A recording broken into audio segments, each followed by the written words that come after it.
Hi there guys, I'm Nikhil from GreedyTech, and in this video, I'll be unboxing and reviewing the Motorola One Fusion Plus after 2 months. Well, the unboxing itself is just a quick preview of how the box contents looks like, but the main thing is about the review after the 2 months of usage. So guys, here's the box.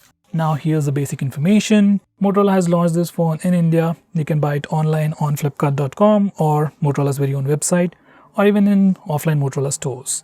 It's available only in one variant, priced at 17,500 rupees, and it comes with 6GB of RAM and 128GB of storage. It's available in two colors, Twilight Blue and Moonlight White, and we have the Twilight Blue color with us right now. Now let's get on with the unboxing. Here's the overall box packaging. On the front we have a big M logo, that's Motorola's logo, followed by Motorola One Fusion Plus at the bottom. And on the left side we have a lot of specifications, branding. On the back side we have a quick preview of how the phone looks with that pop-up selfie camera and quad camera setup on the back. And they are talking about the Qualcomm processor inside and the bigger battery. At the top they brag about that 64 megapixel high resolution camera along with night vision, and at the bottom they talk about the Qualcomm processor it sports and a better battery life. So without any further delays, let's just open it up. So at the top we have the phone itself. I guess it comes with a case. Next we have a cardboard separator, some documentation, a USB Type-C charging cable, SIM card ejector. Over here we have an 18 watts fast charger, which Moto likes to call turbo power charger. So these are all the contents of the box. Now let me put everything aside and come back to the phone itself. Let's quickly have a physical overview. So this is how the phone looks on the back, and this is how it looks on the front.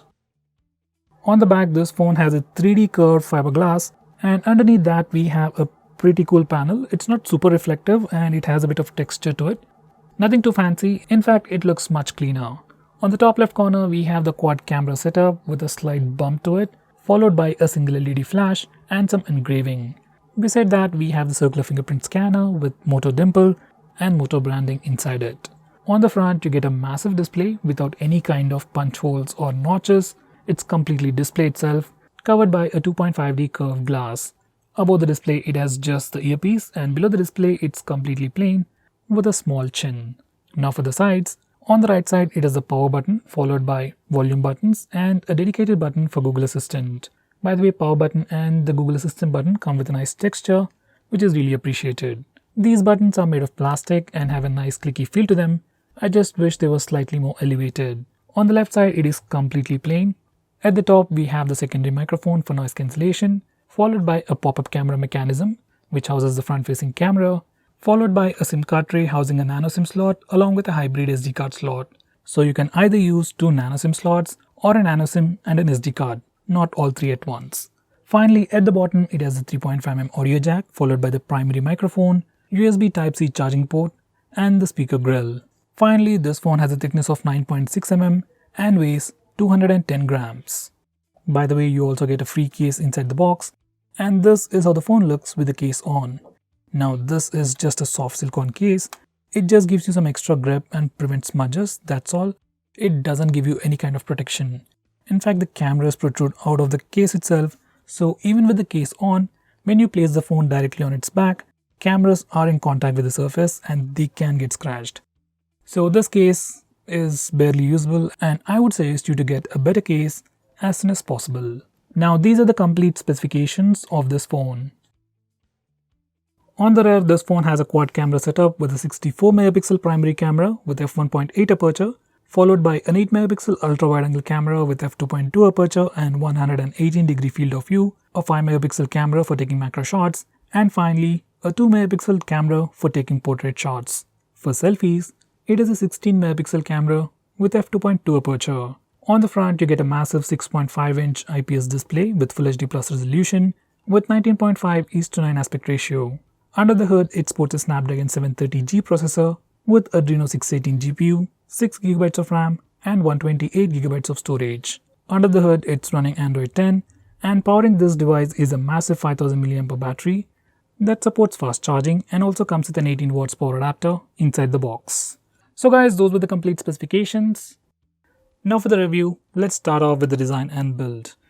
As I've talked about earlier, this phone has a thickness of 9.6 mm and weighs 210 grams. Honestly speaking, this one is definitely slightly on the thicker side and has a bit of weight to it. And the most has to do with the fact that this phone actually comes with a massive battery. With that said, I still think Motorola could have done better overall in terms of weight and thickness. Anyway, it's definitely not a big deal, especially considering the massive battery we have. As for the back panel, it is made of plastic, but it is definitely a pretty high quality one. It doesn't feel cheap at all. But with that said, it's definitely a fingerprint magnet and it attracts a lot of smudges. As for the buttons, they are all on the right side. They are made of plastic. They have a nice clicky feel to them. I wish they were slightly more elevated. With the case on, that really isn't a problem. Apart from your regular power and volume buttons, this phone also comes with a dedicated button for Google Assistant, and that works really well. No matter it's a single click, double click or a long press, it always triggers Google Assistant. It's a fixed action and we really can't configure that. Now when it comes to in-hand feel, it fits pretty decently in the hand. Phone is definitely pretty huge, but because of that new aspect ratio, it kind of fits comfortably in a hand, especially if you have bigger hands like mine. Even the weight distribution is pretty decent, so it's not really a big problem to use this phone single-handedly. So when it comes to overall design and build, I really don't have any complaints. I just wish it was a slightly more thinner or lighter. That's all. Not a big deal. Now let's talk about hardware. This phone comes with all the basic sensors. Yes, it has gyroscope, ambient sensor and everything, along with a fingerprint scanner and Bluetooth 5.0. This phone also supports dual SIM along with dual 4G. It also has VoLTE and has native video calling support. One slight con would be the lack of a dedicated SD card slot. Here's the SIM card tray, and yes, this phone has a hybrid SD card slot, so you can either use two nano SIMs or a nano SIM and an SD card, not all three at once, and that's probably the only downside when it comes to the hardware department. As for the fingerprint scanner, I personally love it. We have it on the back just like the Moto Dimple, and it's pretty fast. Not as fast as the Oppo and Vivo phones, but still pretty fast. It's just a split second slower, which is completely fine. The best thing is, whenever you use the fingerprint scanner, it gives a haptic feedback. No matter if you use the correct fingerprint or the wrong fingerprint, you always get a haptic feedback instantly, which really adds to the overall experience. And you also get the sound every time you unlock the phone, which kind of feels satisfying. It's not a big thing, but these small things that Motorola does really adds up to the overall experience. Now, as for face unlock feature, this phone simply doesn't have that feature at all. And the reason has to do with that pop-up selfie camera. Yes, this phone doesn't have any kind of notch or any kind of cutouts. You get a complete unrestricted display thanks to that pop-up selfie camera. But that pop-up mechanism is slightly slower, and that's the main reason why Motorola completely dumped the idea of face unlock feature. Cause it almost takes like a second or two to open the front-facing camera, and that's definitely gonna ruin overall face unlock experience. So that's why there is no face unlock feature on this phone.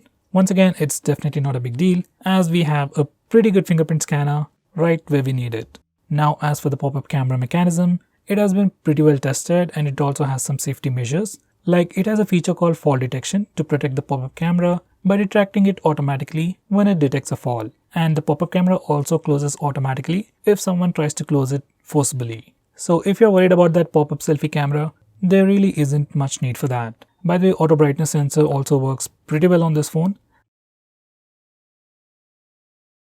Now as for the haptic engine or the haptic feedback on this phone, it's not great, but it is still pretty decent. And definitely better than most phones in this price segment. Just don't expect it to be too good. If you're a normal user, it'll definitely satisfy you. So overall in the hardware department, I really don't have any complaints. Now for the display, this phone has a 6.5-inch total vision IPS display with Full HD Plus resolution with 19.5:9 aspect ratio. Color reproduction is pretty good. Brightness levels are really great. Like up to 80%, it feels like a normal display, but when you bump it up all the way to 100%, display is noticeably bright. As for overall experience, especially while consuming media, display feels pretty sharp. You really can't notice any kind of pixels, and this is once again a pretty good display, especially because we don't have any kind of notch or cutouts. Gaming experience is also pretty good. By the way, we can watch high definition videos on Netflix and Amazon Prime on this phone, just in case if you're wondering.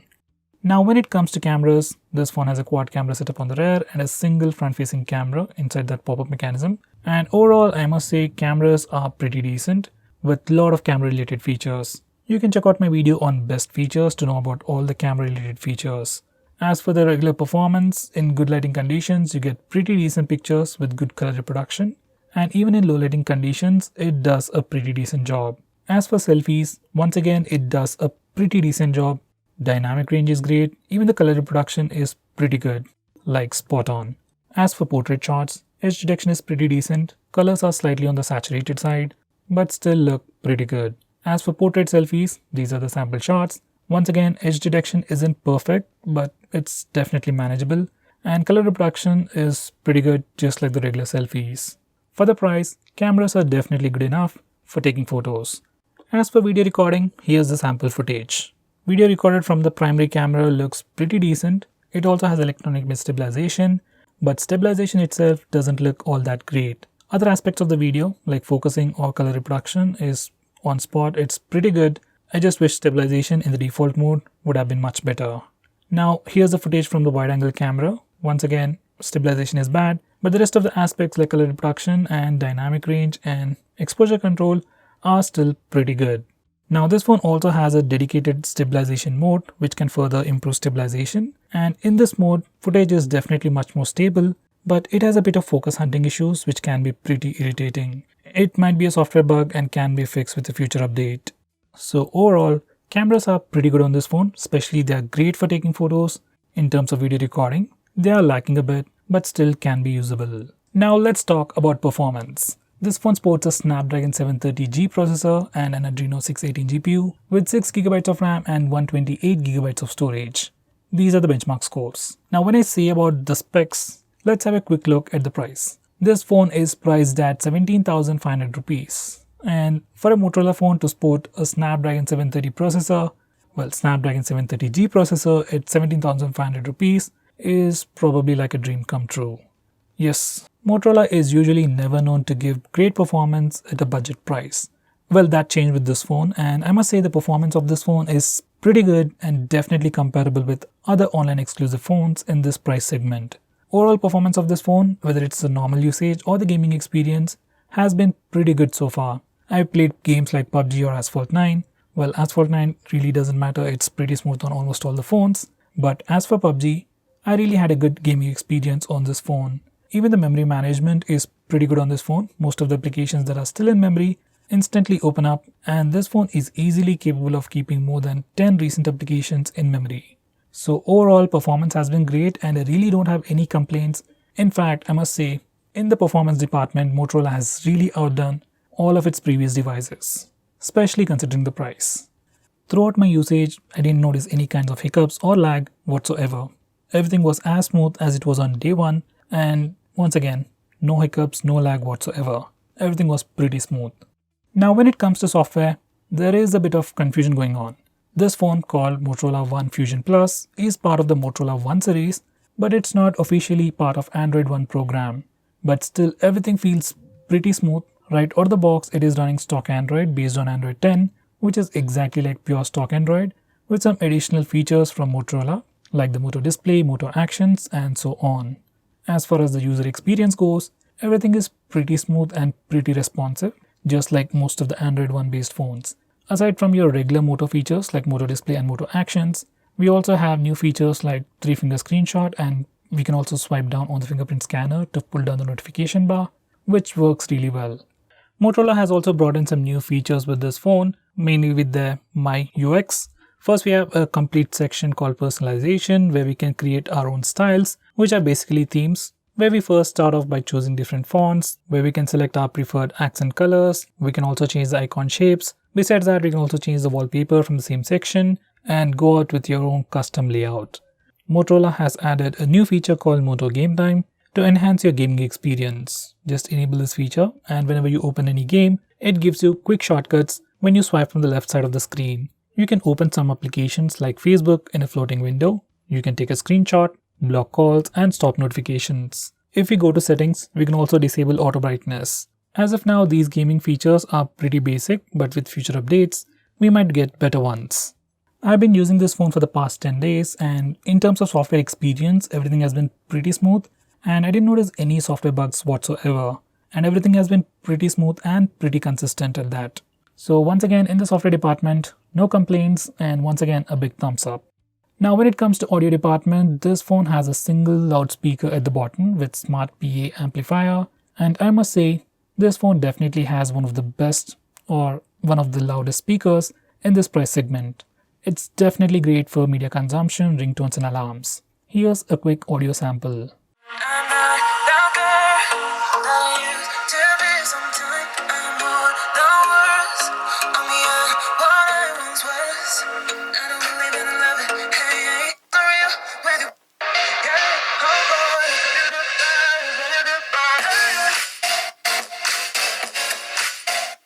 Now, as for the audio experience over headset, I'd say it's pretty average. There's nothing good or bad to talk about it.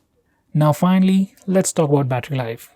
This phone has a massive 5000 mAh battery and comes with an 18 watts turbo powered charger inside the box. It takes about 2.5 hours to charge the phone completely from 0 to 100%, and it can easily last you 2 days on normal usage.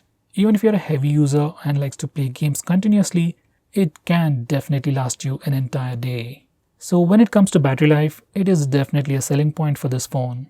I've been using this phone continuously for the past 10 days and I've been getting consistent results in terms of battery life. It could easily last me 2 days on normal usage. So guys, to conclude, Motorola One Fusion Plus is definitely one of the best phones Motorola has launched recently and is definitely one of the best phones that you can get under 20,000 rupees. There are obviously better phones or phones which offer you better things in this price segment, but I think Motorola One Fusion Plus is a complete package. There's really nothing too disappointing. At the same time, it really gives you great stuff like great battery life, fast charging, great performance, and pure stock Android experience, which most of the phones are not offering in this price segment. So guys, that's what I think about this phone. So what about you? Do you think it's a great phone or you have any complaints about this phone? Do let me know by commenting below this video, and if you're planning to buy this phone, use the link in the description. It always helps the channel. If you have any doubts or want us to make any specific video, tweet out to us with the hashtag AskGreedyTech on Twitter and we will try to make it as soon as possible. I'm Nikhil from GreedyTech signing off. Have a nice day.